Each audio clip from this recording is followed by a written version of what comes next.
அனைவருக்கும் வணக்கம். Hi friends, இன்னைக்கு நம்ம மலர் ஹோம் குக்கிங்ல வெறும் ரவை வச்சு ரொம்பவே டேஸ்டியான ஜூசியான அதே நேரம் ஈஸியான ஒரு ஸ்வீட் ரெசிபி தாங்க பார்க்க போறோம். வாங்க பார்க்கலாம் அது எப்படி பண்ணலான்னு. கடாயில 2 கப் அளவுக்கு தண்ணி ஊற்றிக்கோங்க. தண்ணில 1 டேபிள் ஸ்பூன் அளவுக்கு சர்க்கரை போட்டுக்கோங்க. 1/4 டேபிள் ஸ்பூன் அளவுக்கு உப்பு போட்டுக்கோங்க. 1/2 டேபிள் ஸ்பூன் அளவுக்கு நெய் விட்டுக்கோங்க. நல்லா கலக்கி விட்டுக்கோங்க. தண்ணிய நல்லா கொதிக்க விடுங்க. தண்ணி நல்லா கொதிச்சதுக்கு அப்புறம் 2 கப் தண்ணிக்கு 1 கப் அளவுக்கு ரவை போட்டுக்கோங்க. ரவை போட்டுட்டு கட்டி கட்டாம நல்லா கலக்கிக்கோங்க. நல்லா கலக்குனதுக்கு அப்புறம் நல்லா 1 நிமிஷம் அளவுக்கு வேக விடுங்க. ரவை நல்லா வெந்ததுக்கு அப்புறம் கரண்டிலே வச்சு நல்லா கலக்கி விடுங்க. அப்பதான் ரவையில எங்கேயுமே கட்டியே இருக்காது. இப்போ ஸ்டவ் ஆஃப் பண்ணிட்டு 1 நிமிஷம் அளவுக்கு மூடி வைங்க.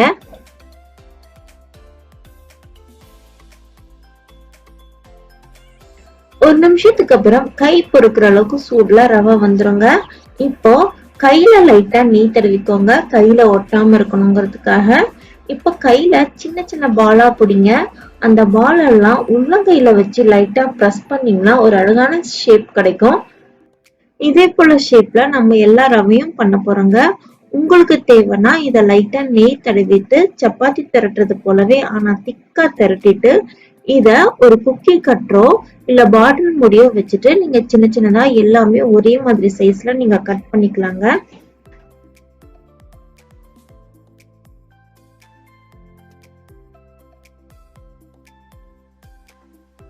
ஒரு கடாயில பொரிக்கிறதுக்கு தேவையான அளவுக்கு எண்ணெய் ஊத்தி அதை நல்லா காய விடுங்க. எண்ணெய் நல்லா காஞ்சதுக்கு அப்புறம் நம்ம தட்டி வச்சிருக்கிற எல்லா ரவையும் இதுல போடணுங்க. போட்டுட்டு நல்லா கோல்டன் ப்ரௌன் ஆகுற வரைக்கும் நல்லா பொரிச்செடுக்கணும். ரொம்ப ஹை ஃப்ளேம்லயே வைக்க கூடாது, ஸ்லோவாவும் வைக்க கூடாது, மீடியம் ஃப்ளேம்லயே வச்சு நல்லா பொரிச்சிடுங்க. ரவை ஒரு சைடு ப்ரௌன் ஆக ஸ்டார்ட் ஆனோடனே எல்லா ரவையும் திருப்பி போடுங்க. திருப்பி போட்டுட்டு அதை மீடியம் ஃப்ளேம்ல வச்சு நல்லா பொன்னிறமா பொரிச்சிடுங்க. இதே போல நல்லா பொன்னிறமா ஆனதுக்கு அப்புறம் எண்ணெயில இருந்து எடுத்துருங்க. ஒரு பாத்திரத்துல 1 கப் அளவுக்கு தண்ணியும் 1 கப் அளவுக்கு சர்க்கரை, ஸ்வீட் கம்மியா வேணும்னா நீங்க 1/2 கப் அளவுக்கு ரவையும் 1/2 கப் அளவுக்கு தண்ணியும் போட்டுக்கலாம். இதுல 2 ஏலக்காவும் போட்டு லைட்டா பிசு பிசு பதம் வர வரைக்கும் கொதிக்க வைங்க. ரொம்ப நேரம் கொதிக்க வச்சு நல்லா பாகெல்லாம் எடுத்துடக்கூடாது. சக்கரை தண்ணியில நல்லா பிசு பிசு பதம் வந்ததுக்கு அப்புறம் நம்ம பொரிச்சு வச்சிருக்க எல்லா ரவையும் அதுல போடுங்க. போட்டதுக்கு அப்புறம் 2 நிமிஷம் அளவுக்கு கொதிக்க விடுங்க. கொதிக்க வச்சதுக்கு அப்புறம் ஒரு மூடியை போட்டு மூடுங்க. அதுக்கப்புறம் ஸ்டவ் ஆஃப் பண்ணிருங்க.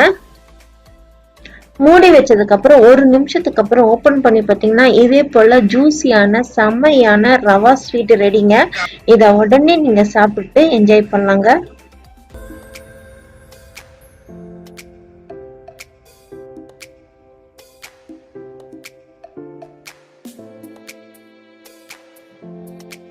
இதே போல செம்ம ஜூசியான ஒரு ரவா ஸ்வீட்டை நீங்களும் ட்ரை பண்ணி பார்த்துட்டு எப்படி இருந்துச்சுன்னு சொல்லுங்க.